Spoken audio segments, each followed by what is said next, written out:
At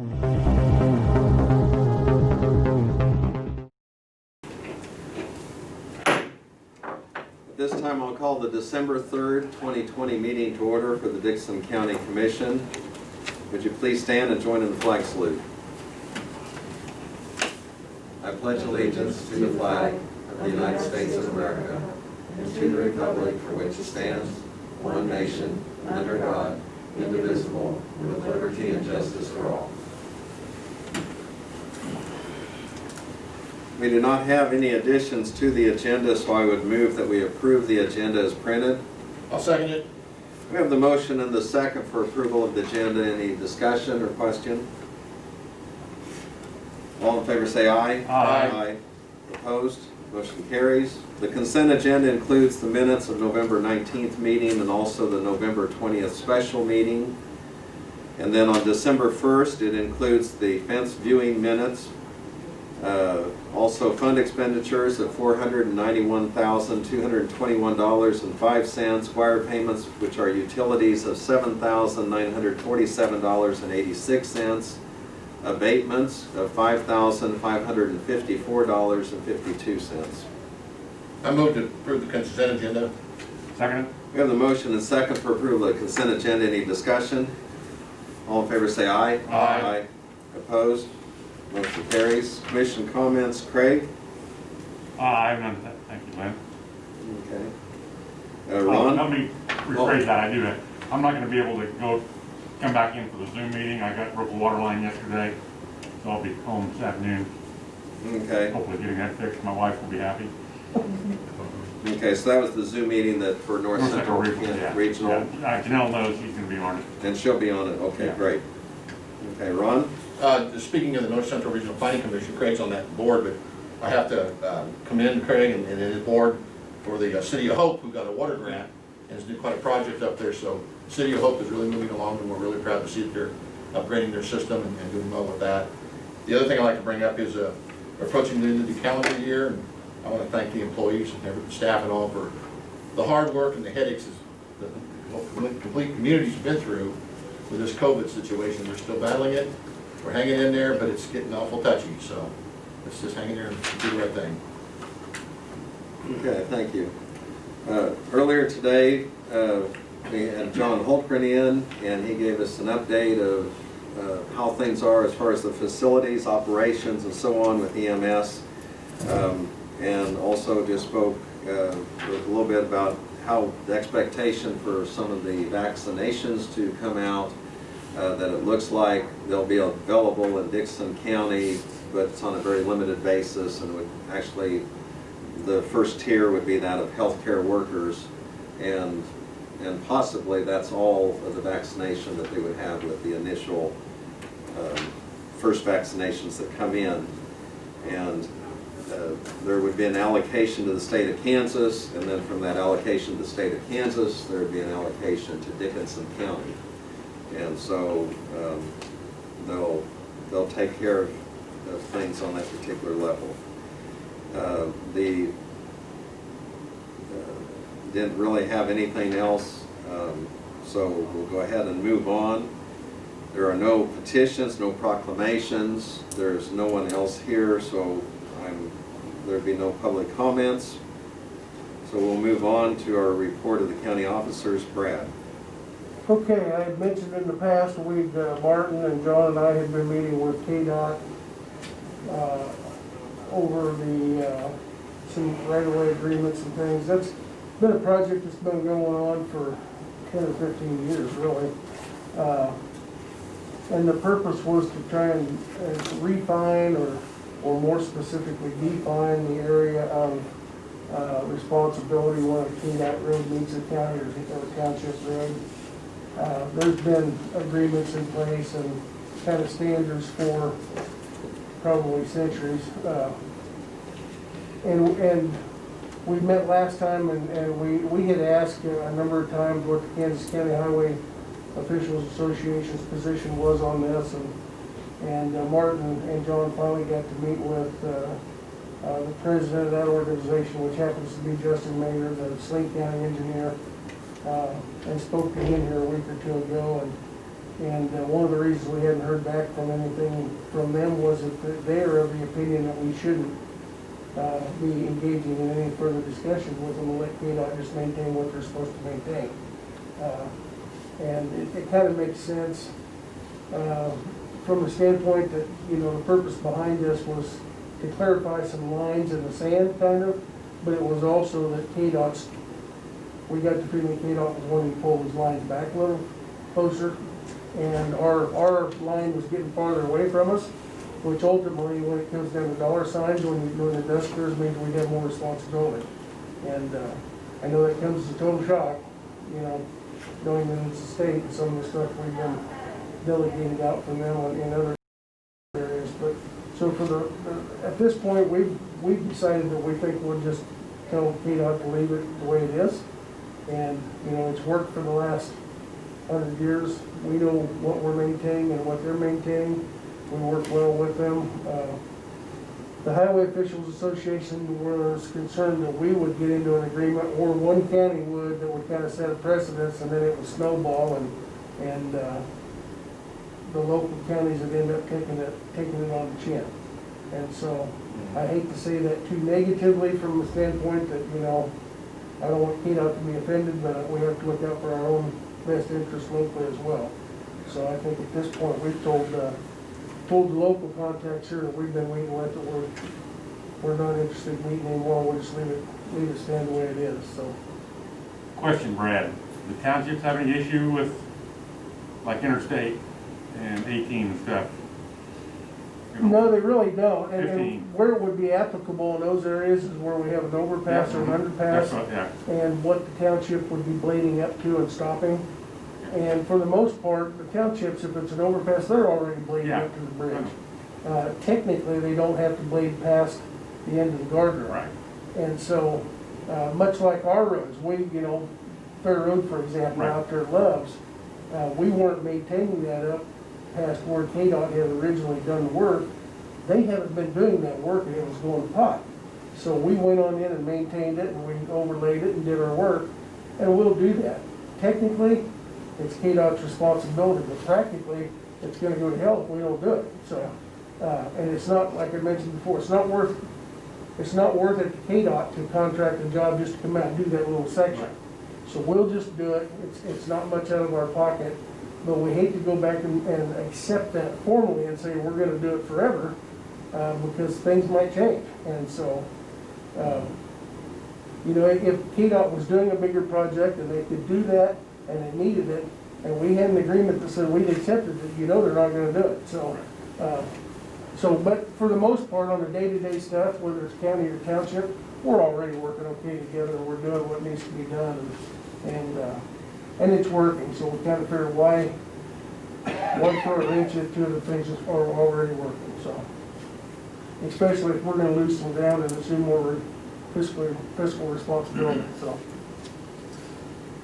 Speaking of roads, the Fair Road Bridge is continuing to progress. I don't know, have you been by it lately? No. Okay.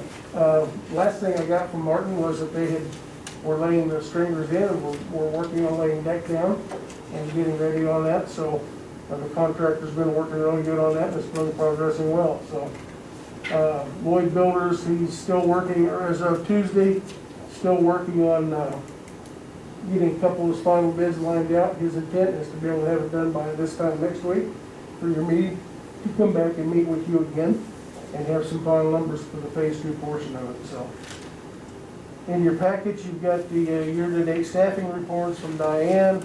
Not a lot of activity in the last month, but we did hire 2 replacements, one in dispatch and one in the jail for openings there. That's good news. We haven't had any terminations or anybody that we've lost.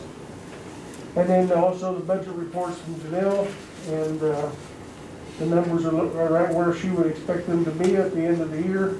We're going to have a good, healthy rollover at the end of the year like we like to see. Sales tax collections are still up there, although they're down a little bit from the previous month. But we're only 740,000, yeah, off of meeting our projection for the year and revenue on those, and we'll easily do that since we've been collecting 100,000+ a month consistently. So I would expect to see as we get into this next month will be the October collection, so I would expect to see it be about the same as September was. So we're sitting pretty good there. Same way with the special sales tax, where we projected that we would collect, well, she didn't project, I guess, but we're at $1.2 million that we collected on that so far, so. And I think we look at $1 million is what we project each year to collect on that, so we're ahead of that one already, so things are going well there. Again, I don't know exactly why with all the COVID stuff, but we're not gonna look that gift horse in the mouth, so. John mentioned the COVID testing, how things have been going there. We do have one testing site, drive-through scheduled for next Wednesday, the 9th, out on the north side of Stroh Hall. It'd be 11 o'clock to 2 o'clock. There is no cost to that, and you can drive through. Anybody that's a resident of Dickinson County can come through and get tested. You don't have to have symptoms on that, so you can be asymptomatic and go through if you like. There has been quite a tax on the testing done at Memorial Hospital. There are numbers that of course, as I've informed you guys, the numbers have continued to increase, but the number of tests that people coming in wanting tested has increased as well. And so they're hoping that during this testing day, that'll help relieve some of that pressure, so. And as John mentioned, just touch on, we're starting to work on the countywide plan to do the vaccinations as they become available here later this month and then in the first quarter of 2021. That's going to be quite a project, but we will meet it with open arms, and it's what it's going to take to get us back to what we know is normal. So the other thing is Stroh Hall, that project out there is off and running. I drove by this morning just to check on them. They do have the footings poured for that addition, and I would anticipate today or tomorrow they'll be pouring the floor, and then things will take off. I know that Tyler Koontz told me that they were supposed to be delivered in the middle of this week or first of next week, so they're ready to get it done and should be able to really see some stuff happening there. So the project down at the highway shop, that building, we did get final approval on that. We got the surveys done, and the permits have been obtained, so we had some issues and questions down there regarding floodplain. What a surprise, but we were able to work through that with the city and Tim, and so we've got all those permits in place, and we're moving forward. So that's all I've got for today. Unless you have any questions. No, I do not. Anyone else? Just in case Doug would show up, we'll go ahead and just wait, but I don't think he had anything in particular, but we'll skip over that, can go back to it. Notices and communications, we did receive a letter from the city of Abilene. It is in regards to a public hearing and issuance of industrial revenue bonds proposed by the city of Abilene, Kansas, and it's not to exceed $8,000. It's on behalf of Narian, Inc., and they're incorporated and probably more commonly known as the group that also has the Holiday Inn Express, and it's in regards to they'd be exempt from the taxes on that, and so that's one reason we're being notified on that also. It's in the area of Buckeye and Roller Coaster Road. Not to exceed $8 million, I think, isn't it? Pardon? Not to exceed $8 million project. Yes, did I say 8,000? You did, yeah. Thank you for the correction. I thought you made it square foot. I was gonna say, that wasn't hardly worth making the application for. Yeah, I'm sorry, 8 million, yes. I glanced over that and there's a few extra zeros in there. We also have from the county news, their newsletter. We also in our packets had an annual performance review for our county administrator that we'll need to fill out, and that is a routine annual item that we take care of.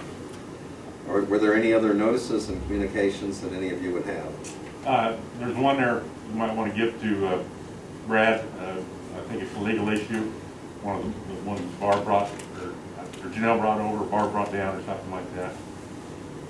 Or did they get down there even, I'm sorry, I thought, Maybe they already have that. they might have. It's termination. You know, it's,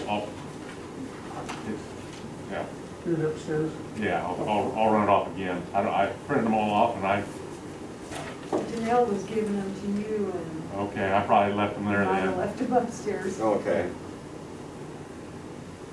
Okay. And the others were, there's about 4 more that were reduced to health orders and stuff like that. Okay.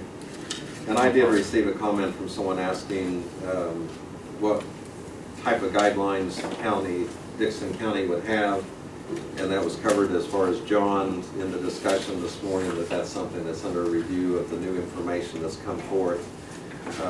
And so there's no decision on that as far as today is concerned, but we'll probably have some clarification of the quarantine period, whether it's 14 days or 10 days. And so stay tuned. Stay tuned. Okay, we do not have any resolutions to consider. There's no unfinished business. Under the other business is an item that we will table. It's to discuss the fence viewing and determine the final decision. And we did have the fence viewing. That piece has taken place, that the county commissioners were out there along with the property owners and interested parties. And Tim Horan was there also. At that meeting, we did mention, or it was brought up, that we would not reach a decision on that until probably next week. So it'd be on we'll move that to the next Thursday agenda. And kind of twofold is to give us more opportunity to review the information we have, but secondly, to give the property owners opportunity to visit with each other and see if there's something mutually they can work out. And so we'll kind of wait on that. I will make just one comment on that quickly. It was brought up that there was perhaps a conflict of interest, and they identified Craig as the one that's, maybe there's a conflict of interest, but we have reviewed, there's guidelines on what constitutes a conflict of interest, and kind of the opinion that was brought to us is that there is not a conflict of interest, but that was certainly their right to bring that up or question that, but anyway, there are guidelines in the statute that have to do with that. Okay, any other discussion or comment? Move we adjourn. Is there a second? I'll second it. We have the motion and second to adjourn. Any other discussion? All in favor say aye. Aye. Opposed? Motion carries. We're adjourned.